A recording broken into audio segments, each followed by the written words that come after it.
करेंगे मेष लगन में चंद्र का फलादेश।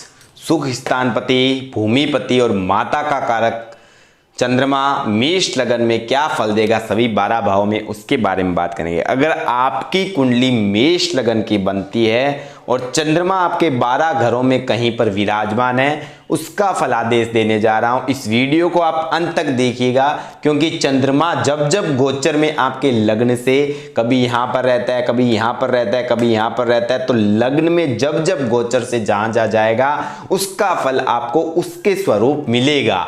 इसलिए आप यह मत सोचिएगा आपका चंद्रमा अगर मेष लगन का मान लो लगन में ही विराजमान है तो आपको उसी का फलादेश सुनना है। इसके साथ साथ जब जब गोचर में, क्योंकि चंद्रमा 2.25 दिन तक एक राशि में रहता है और हर 2.25 दिन के बाद गोचर चेंज करता रहता है, तो उसका भी आपको फल मिलता है और जहां पर बैठा है उसका भी प्रभाव आपको मिलता है। अगर चंद्रमा आपका मान लो मेष लगन में लग्न में विराजमान हो, या चौथे घर में विराजमान हो, या 7वें घर में विराजमान हो, या 8वें घर में विराजमान हो, जहां पर विराजमान हो उसका 80% फल मिलता है। और गोचर का जो फल होता है वो हर 2.25 दिन में जो बदलता है वो लग्न के हिसाब में, आपका गोचर जहां बदलता है उसके हिसाब से भी आपको फल मिलता है। तो इस वीडियो को आप पूरा अंत तक देखिएगा और कब क्या कैसे फलादेश आपको मिलेगा इस वीडियो में आपको बताया गया है। पूरा वीडियो अंत तक सुनिएगा।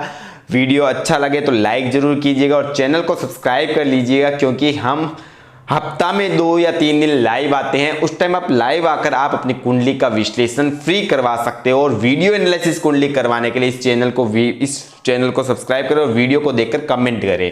बात करते हैं मेष लगन की कुंडली में चंद्रमा अगर लगन में विराजमान हो, तो आपको क्या फल देगा उसके बारे में बताने जा रहा हूं, ध्यान से सुनना।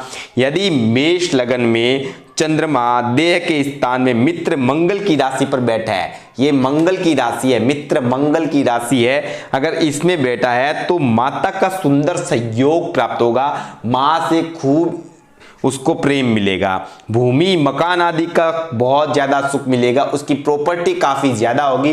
प्रॉपर्टीज उसके जन्म से पहले ही प्रॉपर्टी बनी रहेगी, उसके जन्म होते भी उसके माता या पिता के घर में एक प्रॉपर्टी या मकान का सुंदर योग बनेगा। और उसको देह में काफी, उसका शरीर काफी सुंदरता होगा, क्योंकि चंद्रमा सुंदरता का कारक है, तो वो बहुत गोरा होगा और बहुत ही सुंदर होगा, देखने में उसका चेहरा आकर्षक होगा। इसलिए मन की प्रसन्नता, मन का कारक भी चंद्रमा है और लग्न में बैठ जाने से मन उसका बहुत चंचल रहेगा और मन भी काफी ज्यादा प्रसन्न रहेगा, बहुत ज्यादा खुश रहेगा। 7वीं दृष्टि से स्त्री व रोजगार डेली रूटीन लाइफ पर पड़ता है, तो सामान्य मित्र शुक्र की तुला राशि के देख रहे हैं, इसलिए स्त्री पक्ष से भी काफी ज्यादा सुख मिलेगा और जो उनकी पत्नी या पति जो होगा, जो इनका पार्टनर होगा, वो काफी ज्यादा सुंदर होगा। अब बात करते हैं अगर मेष लग्न में चंद्रमा आपका वृषभ राशि उच्च का होकर दूसरे भाव में विराजमान हो तो क्या फल मिलेगा आपको। दूसरे धन एवं कुटुंब परिवार स्थान में उच्च का होकर सामान्य मित्र शुक्र की राशि पर बैठा है, तो धन की संग्रह शक्ति का बड़ा आनंद प्राप्त करेगा।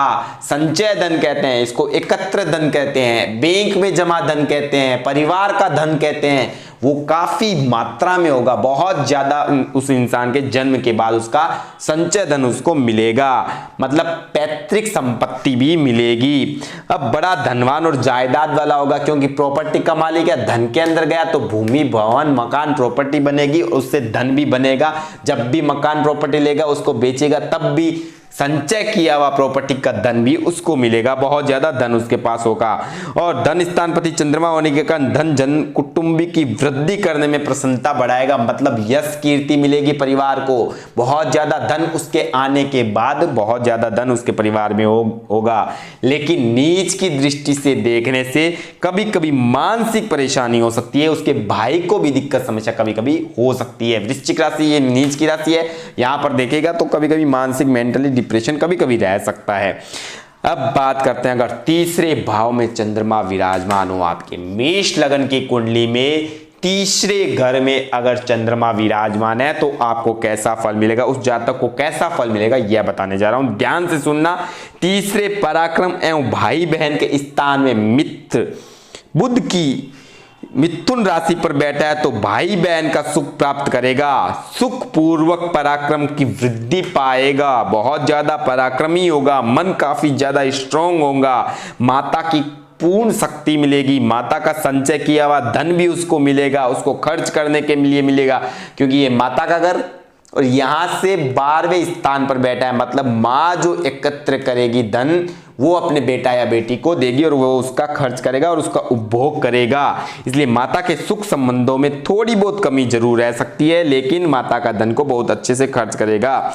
मित्र, अब बात करते हैं यदि चंद्रमा चौथे स्थान में, केंद्र स्थान में बैठा है तो आपको क्या मिलेगा। चौथे केंद्र माता एवं भूमि के स्थान पर स्वयं अपनी राशि का स्वयं क्षेत्री बैठा है तो माता का महान सुख प्राप्त होगा। लेकिन अगर चंद्रमा अकेला बैठा है और उसे कोई ग्रह नहीं दिख रहा है तो चंद्रमा यहाँ केंद्रुम दोष में रहेगा। यहाँ अगर राहु बैठा है और यहाँ अगर मंगल बैठा है तो यहाँ चंद्र पाप पीड़ित भी हो जाएगा। लेकिन फिर भी अपने घर में स्वग्रही होकर बैठा है तो भूमि, मकान, वाहन का काफी ज्यादा अच्छा सुख मिलेगा और माता का पूर्ण सहयोग मिलेगा। प्रॉपर्टी के काफी ज्यादा सुंदर योग बनते हैं, बहुत तरह तरह की प्रॉपर्टी उनके साथ होगी। मन का स्वामी चंद्रमा इसलिए मन के द्वारा सदैव मनोरंजन प्राप्त करेगा, हर तरह से उसको सुख मिलेगा, सुख का भोगी रहेगा और हर तरह के भोग करके ही जिंदगी को जिएगा। लेकिन अगर पाप ग्रह देखे या राहु चंद्रमा के साथ यहाँ युति करके बैठे तो चंद्रमा थोड़ा कमजोर हो जाएगा। उसका क्या उपाय करना है, उसके लिए आपको पूर्णिमा का उपवास करना है, शिव जी को जल चढ़ाना है, मोती धारण करना है और माँ का आदर करना है, तो आपका चंद्रमा स्ट्रोंग रहेगा, तो आपको अच्छे फल देगा। अब बात करने जा रहा हूं, अगर चंद्रमा आपका सिंह राशि पंचम भाव में बैठा हो तो आपको कैसा रिजल्ट देगा। यदि चंद्रमा 5वें त्रिकोण विद्या भाव में एवं संतान स्थान पर, प्रेम स्थान पर, ये प्रेम का घर है और चंद्रमा यहां बैठ गया तो प्रेम स्थान पर अगर चंद्रमा सूर्य की राशि पर बैठा है सिंह राशि में तो संतान पक्ष से बड़ा सुख मिलेगा। देखो सीधा बात है, ये चौथा घर का मालिक सुख का मालिक है, ये जहां बैठेगा वहां सुख दिलाएगा। अब यहां सुख, यहां पर किससे सुख दिलाएगा, यह संतान का घर है, यहां माँ का घर था माँ से सुख मिला, भाई बहन का घर था भाई बहन से सुख मिला, यहां आपका संतान का घर है तो संतान से आपको पूर्ण सुख मिलेगा। प्रेम जिससे करोगे वो भी आपको आसानी से प्रेम कर लेगा। और 1 से 5 त्रिकोण है, यहां से जब भी संबंध बनता है तो वह इंसान काफी ज्यादा सुंदर होता है। पंचम में बैठेगा, नवम बैठेगा, लगन में बैठेगा, त्रिकोण भाव में बैठेगा तो वह इंसान बहुत ज्यादा सुंदर होता है, आकर्षित काफी ज्यादा होता है, उससे लोग काफी ज्यादा आकर्षक हो जाते हैं। अब प्रेम भाव में बैठेगा तो उसको काफी लोग प्रेम करने वाले, हर कोई इंसान उससे प्रेम करेगा। और वह जिस, अगर शेयर मार्केट में राहु आपका अगर कुंडली में अच्छा और चंद्रमा पंचम भाव में बैठा है और अष्टम भाव का मालिक भी अच्छा है तो आपको शेयर मार्केट में भी काफी ज्यादा फायदा होगा। जिस जगह हाथ डालोगे चंद्रमा आपको फायदा करवाएगा। अब बात करते हैं, यदि चंद्रमा आपका कन्या राशि में चंद्रमा बैठा है छठे घर में तो आपको कैसा फल देगा। छठे शत्रु एवं झंझट, स्ट्रगल लाइफ के अंदर बुध की राशि पर बैठा तो माता के पक्ष से काफी ज्यादा सुख की कमी रहेगी। उसकी माता ने काफी ज्यादा स्ट्रगल किया होगा। आप किसी की कुंडली में देख लेना, अगर मेष लगन की कुंडली हो और छठे घर में अगर चंद्रमा पीड़ित हो गया हो तो उसकी मां ने काफी ज्यादा स्ट्रगल किया है, बहुत ज्यादा संघर्ष किया है। धन की कमी नहीं आने देगी उसकी मां, लेकिन उन्होंने बहुत स्ट्रगल करके एकत्र धन किया है, क्योंकि यह यहां से नवम में तो धन तो खूब संचय करेगी, लेकिन मां ने काफी ज्यादा स्ट्रगल किया है, बहुत ज्यादा, और उसके सुखों में कमी रहेगी। मां का पूर्ण सुख काफी ज्यादा कम मिलेगा और सुख में भी काफी ज्यादा कमी आएगी। वाहन लेने में भी बहुत दिक्कतें आएगी, वाहन अगर लोगे तो दुर्घटनाग्रस्त हो सकता है, ये ध्यान रखना। और मानसिक परेशानी आपको बड़ी ज्यादा रहेगी, शत्रु काफी ज्यादा हाई रहेंगे, आपके मन के ऊपर शत्रु बहुत ज्यादा परेशान करेंगे और सुख में भी आपको कमी फील होती रहेगी। अब बात करते हैं, यदि चंद्रमा आपका सुख भाव का मालिक मेष लगन में चौथे, चंद्रमा आपका अगर तुला राशि में बैठा हो तो आपको कैसा रिजल्ट देगा, उसके बारे में बताने जा रहा हूं, ध्यान से सुनना। यदि तुला राशि 7वें भाव में, केंद्र भाव में, स्त्री रोजगार के स्थान में सामान्य मित्र शुक्र की राशि पर बैठा है तो स्त्री के स्थान में बड़ा सुख और सुंदरता प्राप्त होगा। चौथे भाव का मालिक है, सुख भाव का मालिक, सुख से सुख ये हुआ, पत्नी या पति के घर में आया तो पति है तो बहुत सुंदर मिलेगा पति आपको। अगर पत्नी आपको, अगर आप मेल हो तो आपकी पत्नी बहुत सुंदर मिलेगी और बहुत ही सुशील मिलेगी और बहुत गुणवान मिलेगी और आपको बहुत प्रेम करने वाली पत्नी मिलेगी, जिससे आपका सुख से सुख भाव एक्टिवेट हो जाएगा। शादी के बाद आपको और ज्यादा सुख मिलेगा।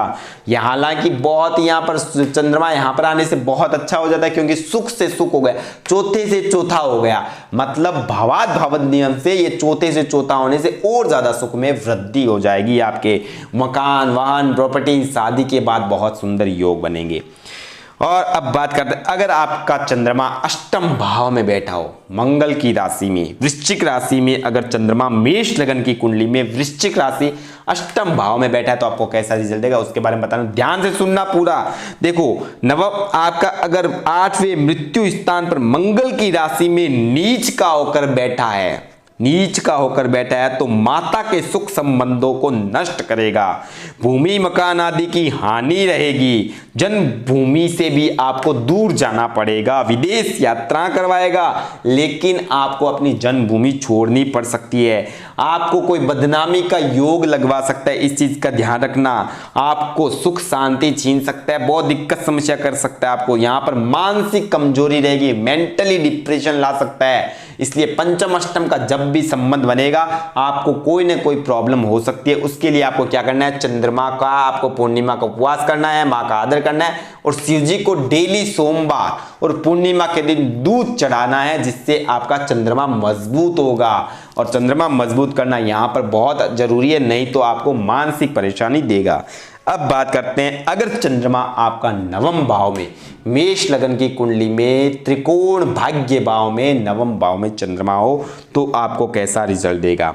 नवम भाव, त्रिकोण भाव, भाग्य भाव, धर्म स्थान में मित्र गुरु की राशि पर, यह गुरु की राशि धनु राशि पर बैठा है तो माता का सदैव सहयोग प्राप्त करेगा, भूमि भवन आदि का उत्तम सुख प्राप्त करेगा, बहुत बड़ा बंगला बनने का योग बनेगा और उसके पास बहुत अच्छी बाइक, गाड़ी, कार का सुख, वाहन का सुख मिलेगा, बहुत अच्छा, हर तरह से उसको भाग्यशाली समझा जाएगा, बहुत ज्यादा भाग्य उसका साथ देगा, क्योंकि सुख भाव अगर भाग्य स्थान में आ गया तो भाग्य में सुख की वृद्धि हो जाएगी और भाग्य काफी ज्यादा अच्छा हो जाएगा और सुख में आपके वृद्धि, और हर जगह जिस काम में हाथ डालोगे आपको उन्नति और उन्नति मिलेगी। अब बात करते हैं, अगर मेष लग्न में चंद्रमा दसम भाव में शनि की राशि शत्रु राशि में बैठा है तो कैसा रिजल्ट देगा। चंद्र दसम केंद्र पिता एवं राज्य सरकार में शत्रु शनि की राशि पर बैठा है तो पिता के संबंध में कुछ आपको दिक्कत समस्याओं का सामना करना पड़ेगा। दोनों के मन कभी नहीं मिलेंगे, पिता के साथ मन में आपका भेद रहेगा, मन दोनों के नहीं मिलेंगे। कारोबार में सफलता पाएगा, क्योंकि अपनी राशि को, स्वग्रही राशि को सातवीं दृष्टि से देखेगा तो भूमि मकान वाहन का सुख तो मिलेगा, लेकिन पिता से सपोर्ट कम मिलेगा, राज्य सरकार से थोड़ा बहुत दिक्कत समस्याएं हो सकती है, इस चीज का ध्यान रखें। और सुख पूर्वक उन्नति बहुत करेगा, लेकिन कुछ साल उनको मेहनत काफी ज्यादा करनी पड़ेगी। अब बात करते हैं, अगर चंद्रमा 11वें घर में कुंभ राशि में शनि की राशि में बैठा है तो कैसा रिजल्ट है। 11वें लाभ स्थान में शत्रु शनि की राशि पर बैठा है तो आमदनी के मार्ग मनोयोग से खोलेगा, हर तरह से जिसमें मन लगाएगा उसमें सफलता पाएगा, क्योंकि लाभ भाव का मालिक लाभ घर में अगर बैठा है तो चंद्रमा यहाँ पर लाभ ही लाभ दिलाएगा, जहां मन से सोचेगा वहां आपको लाभ मिलेगा। लेकिन इसमें आपको रात को जल्दी सोना है, 10:30 11 बजे सो जाइएगा, नहीं तो लाभ में कमी आएगी। अब बात करते हैं, यदि चंद्रमा 12वें स्थान गुरु की घर में बैठा है, अगर गुरु के घर में 12वें स्थान में बैठा है तो सबसे पहले ये ध्यान रखना, आपको घर से दूर जाकर तरक्की मिलेगी। अपने घर से जितना ज्यादा दूर जाओगे उतना ज्यादा सुख आपको मिलेगा। विदेश का भी योग बनता है कुंडली में, जब भी आपके 12वें घर में चंद्रमा हो तो विदेश यात्रा या घर से काफी ज्यादा दूर जाकर सक्सेस करने के योग बनते हैं। 12वें खर्च एवं बाहरी स्थान में मित्र गुरु की राशि पर बैठा है, इसलिए खर्चा काफी ज्यादा होगा। खर्च करके सुखपूर्वक शानदारी से चलेगा। बहुत ज़्यादा खर्च करेगा उतना ज़्यादा इनकम करेगा। ऐसा नहीं है खर्च किया तो पैसा नहीं आएगा, खर्च करेगा लेकिन अगर घर से दूर है या बाहर है तो पैसा भी बहुत कमाएगा, खूब पैसा आएगा। आमदनी के स्रोत तरह तरह के होंगे। मकान आदि में कुछ कमजोरी रहेगी, अपना खुद का घर लेने में बहुत दिक्कतें आएगी। और शेयर मार्केट में ना इन्वेस्ट करें। अगर आपका चंद्रमा 12वें घर में है तो जेल यात्राओं का योग करवा सकता है, इस चीज का ध्यान रखना। या फिर आपको मानसिक परेशानी दे सकता है, अस्पताल में भी भर्ती करवा सकता है। अगर आप शेयर मार्केट या कहीं उल्ट फुल्ट जगह इन्वेस्ट करोगे तो यहां चंद्रमा आपको सपोर्ट नहीं करेगा। तो दोस्तों ये चंद्रमा का मेष लग्न। अगला आएगा वृषभ लग्न में चंद्रमा कैसा फल देगा, उसके ऊपर सभी 12 राशियों में लग्नों में कैसा फल देगा चंद्रमा, उसके बारे में वीडियो आएंगे। और अगर आपको वीडियो पसंद आता है तो लाइक कीजिए और चैनल को सब्सक्राइब कीजिए और बने रहें हमारे इस चैनल पर। धन्यवाद।